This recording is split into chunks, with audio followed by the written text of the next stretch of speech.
Hi friends, అందరు ఎలా ఉన్నారు? ఈరోజు మనం చికెన్ ఫ్రై ఎలా చేసుకుందామో చూద్దాము. చాలా అంటే చాలా ఈజీగా చేసుకోవచ్చు. బ్యాచిలర్స్ కూడా ఈజీగా చేసుకోవచ్చు. కొత్తగా కుకింగ్ నేర్చుకునే వాళ్ళు కూడా చాలా అంటే చాలా ఈజీగా చేయొచ్చు. చాలా ఈజీ మెథడ్ అండి. మీరు కూడా ట్రై చేయండి. ఎలా ఉందో కామెంట్ చేయండి. ముందుగా ప్యాన్ పెట్టుకొని దాంతో 2-3 టేబుల్ స్పూన్ల ఆయిల్ పోసుకొని, ఆయిల్ కొద్దిగా ఎక్కువే పడుతుంది. అందులోనే పచ్చిమిర్చి, కరివేపాకు వేసుకొని అట్లా మగ్గనిచ్చి దాంట్లోనే చికెన్ కూడా వేసేసి కొద్దిగా కలిపెట్టిన తర్వాత కొంచెం ఒక టేబుల్ స్పూన్ పైన అల్లం పేస్ట్ వేసాను. నేను అల్లం పేస్ట్ వేసేసి కొద్దిగా మగ్గనిచ్చాను. చికెన్లోని వాటర్ అంతా మగ్గేంత వరకు హై ఫ్లేమ్లోనే పెట్టాను. మినిమం 5 to 8 minutes పడుతుంది. నాకైతే 8 minutes పడింది. నేను అయితే ముందుగానే హై ఫ్లేమ్లోనే పెట్టాను. దాంతోనే మరాఠీ పువ్వు ఉంటుంది కదండి, ఆ పువ్వును వేసాను. టేస్ట్ చాలా బాగుంటుంది అది వేస్తే. అందులోనే ఒక టేబుల్ స్పూన్లో పసుపు వేసాను. పసుపు వేసేసి ఒక మినిమం 5 to 6 minutes హై ఫ్లేమ్లోనే నేను మగ్గనిచ్చాను. ఇలా 5 minutes తర్వాత అవి ముక్కలు అయితే చాలా కలర్ కూడా చేంజ్ అయ్యి ఉంటాయి. చాలా అంటే చాలా సాఫ్ట్గా అయిపోయి ఉంటాయి. చాలా బాగుంటాయి. ఇందులోనే నేను ఒక 3 వెల్లుల్లిపాయలు అండ్ 2 టమోటాలు, చిన్న టమోటాలండి, వేసేసి మంచిగా కలబెట్టుకుంటున్నాను. చాలా అంటే చాలా టేస్టీగా ఉంటుందండి. ఇది ఫ్రై పీసెస్ కాబట్టి నేను వాటర్ అసలు వేయలేదు. ఆ చికెన్లోని వాటర్తోనే ఈ గ్రేవీ వస్తుందన్నమాట. ఇంతవరకు నేను సాల్ట్ వేయలేదు. ముందుగా సాల్ట్ వేస్తే ఎక్కువ వాటర్ వస్తాయి కదండి, అందుకని నేను సాల్ట్ ఎక్కువ అప్పుడు స్టార్టింగ్లో వేయలేదు, ఇప్పుడు వేసాను. సో కలుపుకొని ఇవి టమోటాలు వేసాను కదండి, ఎర్రగడ్డలు టమోటాలు వేసాను కదా, అవి మంచిగా వేగేంత వరకు, మెత్తగా అయ్యేంత వరకు అది గ్రేవీలాగా వస్తుందన్నమాట. లైట్ గ్రేవీ అండి, ఎక్కువ కాదు, జస్ట్ ముక్క పట్టేంత వరకు గ్రేవీ వస్తుంది.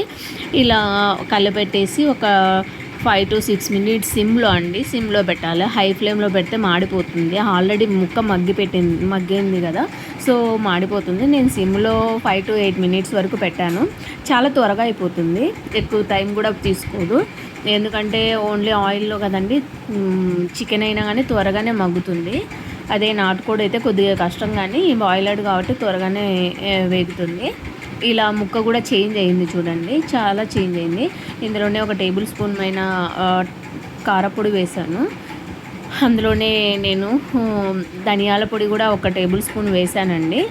అండ్ మిరియాల పొడి చిన్న టేబుల్ స్పూన్ పైన టీ స్పూన్ పైన వేసాను. ఇందులోనే నేను garam masala and chicken powder వేసేసి బాగా కలబెట్టాను. ఇది మినిమం ఒక 20 minutesలో కర్రీ ప్రిపేర్ అవుతుంది. చాలా అంటే చాలా టేస్టీగా ఉంటుంది. ఇలా అన్నీ వేసిన తర్వాత కలబెట్టేసి ఒక 5 minutes సిమ్లోనే అట్లనే మగ్గబెట్టాలి. ఎందుకంటే ముక్కకు మసాలాలన్నీ పడతాయి అన్నమాట. చాలా టేస్టీగా ఉంటుంది. సో ముక్క కూడా బాగా చేంజ్ అవుతుంది. చాలా బాగుంటుందండి. ఇలా మీరు కూడా చేసుకొని నాకు ఎలా ఉందో కామెంట్ చేయండి. మీకు నచ్చినట్టయితే లైక్ చేయండి, షేర్ కూడా చేయండి.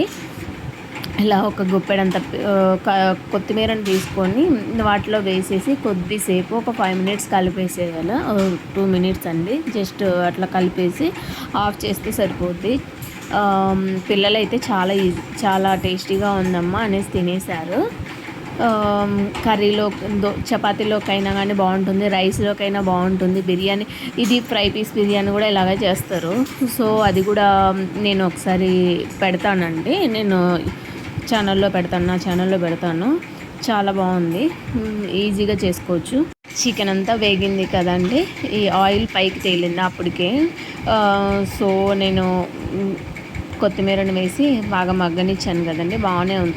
టేస్ట్ కలర్ఫుల్గా ఉంది చూడడానికి కూడా. మీరు నచ్చినట్టయితే మీరు చేసుకోండి.